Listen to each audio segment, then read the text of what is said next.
Hi welcome to my channel. నమస్తే అండి. ఈరోజు రాగి పిండితోని స్వీట్ అంబలి తయారు చేసుకోబోతున్నామండి. చాలా టేస్టీగా హెల్తీగా తయారు చేసుకుందామండి. ఎలా చేయాలో ప్రాసెస్లోకి వెళ్దామా?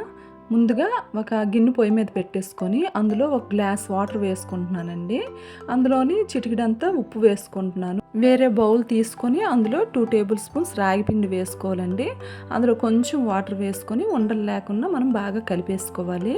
ఈలోగా మనము పెట్టుకున్న వాటర్ బాగా బాయిల్ అయ్యాయండి. ఆ మరుగుతున్న నీటిలోని మనము ఈ రాగి పిండిని వేసేసుకోవాలి, ఉడకపోసుకోవాలి. ఇదంతా వేసుకొని బాగా కలిపేసుకోవాలి ఉండలు లేకుండా. అలాగే మనకి స్వీట్నెస్ తగ్గట్లుగా బెల్లం వేసుకోవాలండి. ఈ బెల్లం వేసుకొని బాగా బెల్లం కరిగేంత వరకు బాగా ఉడికించుకోవాలి. బెల్లం కరిగిన తర్వాత కూడా ఇంకొక నిమిషం పాటు ఉడికించుకోవాలండి. ఎందుకంటే మనకి అది దగ్గర అవ్వాలన్నమాట. మనం పాలు యాడ్ చేస్తాం కాబట్టి కొంచెం దగ్గరగా మరిగించుకోవాలి. ఇది దగ్గరగా మరిగిన తర్వాత మనము చిక్కని పాలండి, వాటర్ ఏవి కలవకన్నా బాగా దగ్గరగా మరిగించుకొని చల్లారి పెట్టుకొని ఈ పాలు ఇందులో వేసేయాలి. ఇది వేసే ముందు మనం స్టవ్ ఆఫ్ చేసేసి ఈ పాలను వేసుకొని బాగా కలిపేసుకోవడమేనండి. అంతేని మనకి స్వీట్ రాగి జావ రెడీ అయిపోయినట్లేని. చాలా టేస్ట్గా ఉంటుందండి. మామూలుగా రాగి జావ ఇష్టం లేని వాళ్ళు ఇలా చేసుకోవచ్చు.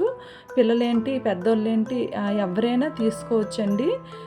మంచి హెల్దీ రెసిపీ ఇది. ఒకసారి ఇలా ట్రై చేయండి, మీకు నచ్చుతుంది. ఇంకా కావాలనుకుంటే డ్రై ఫ్రూట్స్ నెయ్యిలో వేయించుకొని వేసేసుకోవచ్చు. నేను నెయ్యిలో అయితే వేయలేదు, మామూలుగా జీడిపప్పు చిన్న చిన్న ముక్కలుగా కట్ చేసుకొని వేసుకున్నానండి. మీకు కనుక నచ్చితే ప్లీజ్ లైక్ చేయండి, సబ్స్క్రైబ్ అవ్వండి. Thank you.